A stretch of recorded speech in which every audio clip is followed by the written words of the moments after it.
Hello everyone, I am here to talk to you about Qsymia. I mentioned on my channel that I wanted to discuss another weight loss pill that's out there that might actually be a great substitute for those of you who are having problems with Contrave. So let me speak to you about what Qsymia is. Qsymia is a combination of phentermine and topiramate. Phentermine is a stimulant medication that in the past was used as a weight loss medication. I know some of you know about fen-phen. Let's try to forget fen-phen because the phentermine part of fen-phen was the good part. Topiramate is an anticonvulsant. It's used for migraines and epilepsy, but they found that people who were on it were also losing weight. So who imagined that Qsymia would involve both of these medications together so that people could actually lose even more weight? So, like Contrave, Qsymia acts the same way. It reduces or suppresses your appetite, which means your cravings are suppressed, which means you're decreasing the calories that you're taking in, and you're possibly losing weight.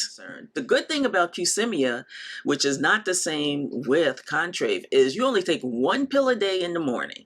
That alone almost made me want to jump off of Contrave. If you're a person that doesn't like taking a lot of pills, Qsymia may work for you as well. So how it works is week 1 to 2, you're taking a very low dose, which I guess is the equivalent on Contrave of taking, that one pill in the morning the first week. I think this would be the same as that. Don't expect to lose weight on it, but you might, but it'll probably be very minimal.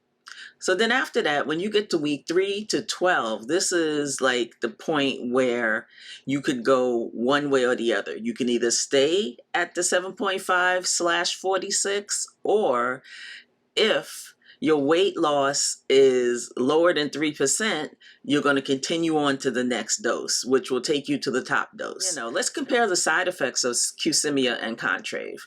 Looks like nausea, you're going to get a little bit more on Contrave than you would on Qsymia. Now, the tingling and numbness from Qsymia I've heard about. I haven't heard it's been anything that's really made people get off the medication. I don't think anyone that I've heard of has suffered from that on Contrave. Dry mouth seems to be higher on Qsymia than Contrave. I have heard of people talking about it on Contrave.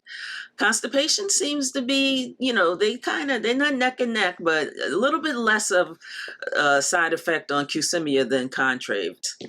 Headaches, I haven't had a lot of problems with headaches, but it seems like there's a higher chance of getting headaches on Contrave versus Qsymia. I have heard of one person experiencing upper respiratory tract infections on Qsymia. I did see that happen for somebody that was on it that ended up getting off of it. Contrave, I don't think I have seen anyone get that. So that is a good thing. That's a plus on Contrave's side. Vomiting.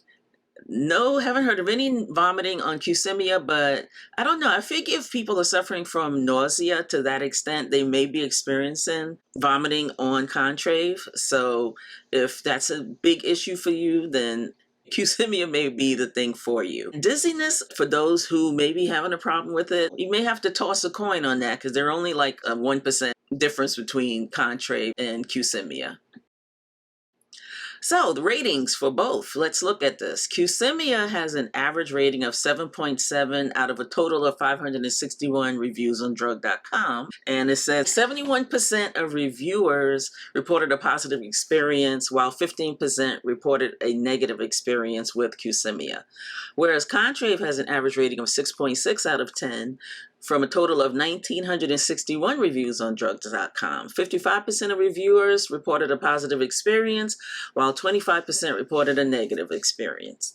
Now, just because people report negative experiences doesn't mean that they got off the medication, but clearly Qsymia seems to have less complications, and it may be because of the fact that you're only taking one pill a day, which is great compared to possibly 4 on Contrave if you take the highest dose. I will tell you myself, I Never heard of Qsymia before I was on Contrave. I just happened to be doing some research and I saw somebody mention that they were on Contrave and it didn't work for them.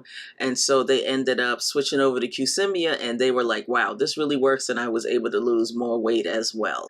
Both of them are effective for weight loss. As I always say, what works for one may not work for another. My side effects may be different than yours on the same medication. I may get on Qsymia and experience nothing. There are people who may get on Qsymia and pass the hell out and be like, I wish I never saw this before in my life. So it's just amazing the power of the body and how different people's bodies react to different medications. Now, I will tell you that Qsymia is a controlled substance and Contrave is not. And another side note, please do not try to take them together to lose even more weight. Just don't do it. Just don't. Pick one and see if it works. Now, I know with Contrave, I think people can get off of that without any problem as far as withdrawals. But on Qsymia, because it is a controlled substance, you will have to be weaned off of it. So I say with either one of these medications, before you get on it, you consult a doctor who can talk to you about it, how it will conflict with any other medications that you're on. And once you find out that, you're good, get in there, try it, see if it works. And if it doesn't, consult your doctor again and say, hey, this isn't working. I need to do something else. The side effects are too much on either one of them. So if any of you have been on Qsymia, please let me know in the comments below. If you have any questions, please put them below. I look forward to your comments and I will talk to you later. Bye-bye.